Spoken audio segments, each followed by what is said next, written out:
Hi friends, ఇవాళ నేను green chicken తయారు చేస్తున్నానండి. గ్రీన్ చికెన్కి ఏం కావాలో చెప్తాను. 1 కేజీ చికెన్, కొత్తిమీర, పుదీనా గుప్పుడు తీసుకోవాలండి. నిమ్మకాయ, తర్వాత ఒక 10 పచ్చిమిరపకాయలు, 10 రెబ్బలు వెల్లుల్లిపాయలు తీసుకోవాలండి. మిక్సీ జార్ తీసేసుకొని మిక్సీ జార్లోనే కొత్తిమీర, పుదీనా, పచ్చిమిరపకాయలు, వెల్లుల్లిపాయలు, తర్వాత సరిపడినంత ఉప్పు, 1 టీ స్పూన్ మిరియాల పొడి వేసేసుకొని బాగా మెత్తగా పేస్ట్ చేయాలండి. బాగా మెత్తగా పేస్ట్ పెట్టిన తర్వాత ఈ లోపల్లో ఏం చేయాలంటే చికెన్లోకి ఆ నిమ్మకాయ మొత్తం పిండేసుకొని చికెన్కి బాగా మ్యారినేట్ చేయాలండి.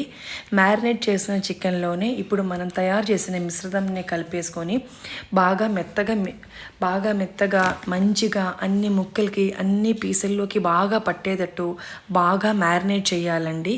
ఎక్కడ కూడా చోట వదలకుండా అన్ని చోట బాగా ఈ గ్రీన్ పేస్ట్ని అప్లై చేయాలి. అసలు ఈ చికెన్కి చాలా హెల్త్ బెనిఫిట్స్ ఉన్నాయండి. కొత్తిమీర అయితే మన బ్లడ్ షుగర్ని మేనేజ్ చేస్తుంది, బ్యాడ్ కొలెస్ట్రాల్ని తగ్గిస్తుంది అనమాట. చాలా హెల్త్ బెనిఫిట్స్ ఉంది. పుదీనాలు వచ్చేసరికి అరుగుదల తక్కువ ఉండే వాళ్ళకి దాన్ని బాగా ఇది చేస్తారనమాట. ఇమ్యూనిటీ పెరుగుతుంది, స్ట్రెస్ని తగ్గిస్తుంది అనమాట. నేనైతే ఇక్కడ 2 రకాలుగా ఈ చికెన్ని తయారు చేస్తున్నామండి. ఒకటి ఎయిర్ ఫ్రైయర్లో, ఇంకొకటి ఏంటంటే ప్రెషర్ కుక్కర్లో చేస్తున్నాను. ఎయిర్ ఫ్రైయర్లో చేయడానికి కోసం నేను ఎయిర్ ఫ్రైయర్ని ముందుగా ఏం చేస్తామంటే 180 డిగ్రీ సెల్సియస్లో దీన్ని ప్రీహీట్ చేసుకోవాలి 5 మినిట్స్. 180 డిగ్రీ సెల్సియస్లో 5 మినిట్స్ ప్రీహీట్ అయిపోయిన ఈ ఎయిర్ ఫ్రైయర్ని నేను ఇప్పుడు ఏం చేయబోతున్నానంటే మళ్ళీ తీసేసి ఇందులో చికెన్ పెట్టేసేయాలండి. చికెన్ పెట్టేసుకున్న తర్వాత ఇందులో ఎటువంటి ఆయిల్ కానీ ఏం అప్లై చేయలేదు. కలిపినప్పుడు మీరు చూసారు కదండి. ఇప్పుడు మనకి బటర్ కానీ ఆయిల్ కానీ అప్లై చేయవచ్చు. నేనైతే ఇక్కడ ఆయిల్ స్ప్రింకిల్ చేస్తున్నానండి.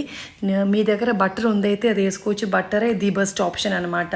నేనైతే నా దగ్గర బటర్ లేదు కాబట్టి అది అప్లై చేయట్లేదు. సో మనం ఈ చికెన్ పెట్టేసుకొని 20 మినిట్స్లో 180 డిగ్రీ సెల్సియస్లో దీన్ని కుక్ చేయాలన్నమాట. దానికి అదే అయిపోతుందండి. 10 మినిట్స్ తర్వాత మనం ఏం చేయాలంటే ఒకసారి ఫ్లిప్ చేసుకొని చూడాలి. 20 మినిట్స్ తర్వాత మనం ఏం చేయాలంటే ఇది బాగా కుక్ అయిందా లేదని చూసేసుకొని అవసరమైతే ఇంకొక 10 to 15 మినిట్స్ కూడా మనం పెట్టుకోవచ్చండి. నేను ఇప్పుడు ఆల్రెడీ ఇక్కడ చూస్తున్నాను అనమాట. ఆల్రెడీ ఫ్లిప్ చేస్తున్నాను. ఫ్లిప్ చేసిన తర్వాత మళ్ళీ నెక్స్ట్ సైడ్ కూడా నేను చికెన్కి ఆయిల్ అప్లై చేస్తున్నాను అనమాట. అప్పుడే మహా అయితే ఒక 2 టీ స్పూన్ అప్లై చేస్తామండి. దానికి మించి ఎక్కువ ఏం అప్లై చేయను. ఎందుకంటే ఎక్కువ ఆయిల్ అంత ఇష్టం మాకు లేదు. ఇప్పుడు మా బాబుకైనా అంత ఆయిలీగా ఫుడ్ అంటే పెద్దగా నచ్చదు. ఇప్పుడు ఆల్రెడీ 20 మినిట్స్ అయిపోయిందండి. నేను ఒకసారి తీసి చూస్తున్నాను అనమాట. సో ఒక 75-80% ఉడికిందండి. అంటే బాగా పైన అంత అయ్యింది. కొంచెం పెద్ద పీసులు కాబట్టి ఏంటంటే ఇంకొక 15 మినిట్స్ కూడా నేను పెడుతున్నాను.